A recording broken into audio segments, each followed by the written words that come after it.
Well, Titans had a bye week and didn't make a video during the bye week to talk about how horrible the Titans are. So here we are, a week later, talking about how horrible the Titans are once again, losing to Houston 16-13 in Nashville off a game-winning field goal. And honestly, everybody can agree with this. The Titans deserve to lose it. Let's be honest for a minute. I mean, it's been the same stuff, same problems, again and again and again. And on offense, for a moment, there was a little bit of hope. There was a little bit of maybe they could do it. Cam Ward throws a big pass to Okonkwo, one of his only good plays of the day.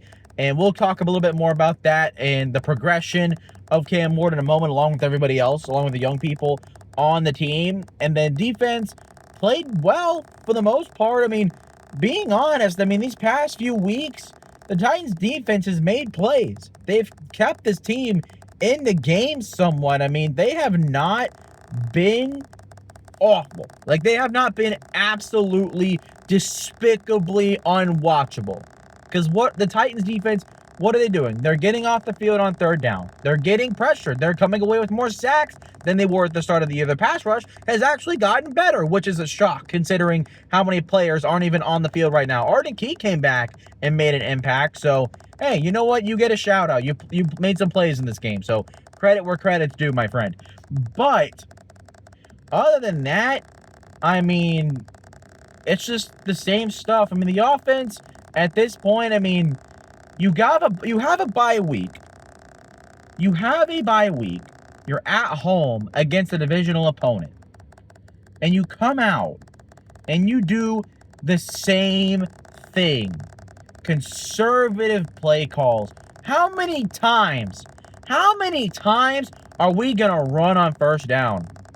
How many times? I want someone to go leave in the comments down below. I want someone to go back, if someone's willing to do the math, and tell me how many times on first down did we run the ball. So I guarantee that it's over 60% of the time. I guarantee you it's over 60% of the time.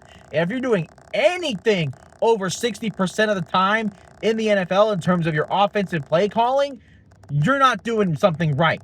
I'm not saying every team, you have your own philosophy of, are you a run-based offense? Are you a pass-first offense? And, what formations do you like? What's your scheme working on? Every team is different. But your offensive philosophy, should you never be running the ball on first down 60% of the time? That's just absolute blasphemy. And then in Texas territory, third down and short, you run the ball, punt the ball, kick a field goal and go up 6-0 and then immediately go down 7-6 on the next drive. This conservative play calling leads me to believe one thing. Let me move my phone so I can hear the shaking. So let me fix this. I apologize. Probably not gonna get better, but if I do that, I'm just turn off the AC for a minute. Maybe that might fix the problem. Let me tell my phone back down too. I'm also sorry about the glare and the sun. I pulled in instead of backing into my driveway. So take that for what you will, I guess. Look at that. It's ooh. I just got a face full of sunlight. I'm gonna try and stay back right here as much as I can. But this leads me to believe one thing. At this point, there is no sugarcoating it. This coaching staff, straight up, is incompetent. At this point, they just don't know what they're doing.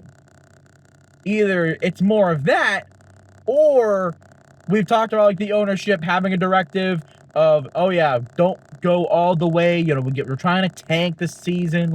I'm sure maybe part of that is involved. But the big thing to me, and I would love for someone to challenge me and tell me I'm wrong, this coaching staff doesn't care. Tell me that they care.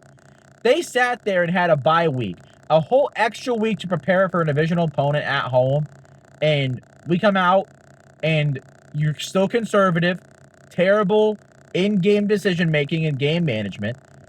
The players aren't progressing. They're not developing. We're still having stupid penalties. J.C. Latham had 3 false starts in this game. Why? Out of all the players that need to be doing better, it's our young players. Cam Ward, Chim TK, Elikayo Manor, Peter Skoronski, JC Latham. Other than Skoronski, how can, like, all the young players on this team, on the offensive side of the ball, that are either in their rookie year or second year, they're not progressing. They're not developing. They're not getting better. Why? Because this coaching staff does not care. They don't care. They're perfectly fine and content and comfortable with just going in, okay, here's who we got this week. Here's a couple things we can do to make it look like that we're trying to put you in a good position. And then we're perfectly fine with losing and going on the next week and getting this year over with.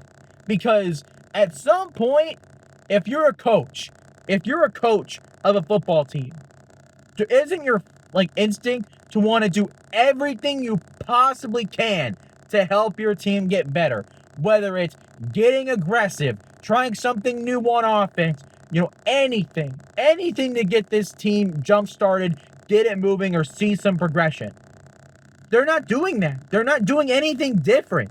That tells me that they don't care. The players, they give a lot of a crap. You know why? Because I hear it in their words and how they speak in press conferences. I see it in their actions reported by Titans media that players are still showing up early, watching film, and they are working as hard as they possibly can. But this coaching staff is not. They don't care. At some point, you got to do something. You have to do something to help your players. What's more important? What's genuinely more important? Trying to get through the year, or letting your young players get the feeling of a win and understand what that feels like? Why are bad football teams so bad? Why are the Browns always terrible? Why are the Jets always terrible? Why were the Lions always terrible until recently? Why are we so terrible right now? Do you know why? The answer is because we don't know how to win. This team, these players don't know what it's like to win. They don't know what that feels like. And instead of trying to help them get that feeling to help them grow, because losing, yes, you learn more from losing than you do success. But learning what it feels like to succeed is also very much important. And so for this coaching staff to strip that away of these players is despicable. They don't care. This coaching staff does not give two craps about this team getting better. They don't. They genuinely don't. Why? Because they keep doing the same stuff every week. They keep continuing to be conservative every week, running the ball on first down every single time, not trying to do anything different on offense or trying to do something special to try and spring something free. They don't care.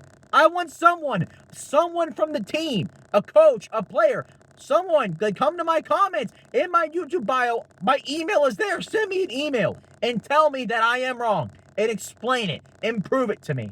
Because at this point, you cannot convince me otherwise that this coaching staff cares. That they care about developing these players and them getting better. Because they're not getting better. They're incompetent, they don't know what they're doing, and they know they're going to be fired, so they have no incentive to care. They don't, and that's what bothers me the most. That is what bothers me the most, is that these players are trying. They are fighting. You can tell that they want to win so freaking bad. But this coaching staff couldn't give a dang less. They couldn't care less. They're perfectly content with ending the season 1-16 and walking out and being fired like a bunch of losers. And you know what? This coaching staff is a bunch of losers. All of them. All of them are a bunch of freaking low-brained, boring losers. That's what they are. I hate calling people names. It's not nice. But at this point, we gotta say it. Someone's gotta say something other than these guys are conservative. They're not putting the players in the best position to succeed. At some point, they straight up don't care. Either they are that incompetent. If they care, if they actually give a crap, and this is the product they're putting out, at that point, I mean, you're either genuinely incompetent at your job or you don't care. That's it. That's all it can be. Either they are that horrible at their job or they don't care. It's either or. You can't convince me otherwise. And I think they don't care. I think it's both. I think they're incompetent and that they don't care, but they're comfortable with just doing the bare minimum to get through a game just to lose and get to next year. They're more comfortable with that because they're going to lose. They're going to get fired. They have no incentive. That's why players aren't getting better. That's why they're not progressing, because they don't care. Because the coaching staff does not care. And I would love for someone to prove me wrong. So that's my thoughts on Titans losing 16-13 to the Houston Texans, and 1-16. Here we come. At this point, I mean, is it even worth watching anymore? Cam Ward doesn't look good. Nothing on the offense looks good. I mean, there's no incentive to watch this team anymore. There's not. I mean, at this point, time to get through the next year and wait for the next head coach. And maybe we'll have a free agency class of a couple good players and then have a promising draft class. And then maybe the team wins a few more games next year and maybe we move forward in the right direction. But for right now, we are stuck. We are absolutely stuck in the mud. And until this coaching staff gets canned, gets fired, and gets ran out of Nashville the first minute this season is over, they better be packing their bags, because at this point, they are nothing to this football team. This coaching staff, absolutely worthless. Goodbye, everybody. I'll see you all next week.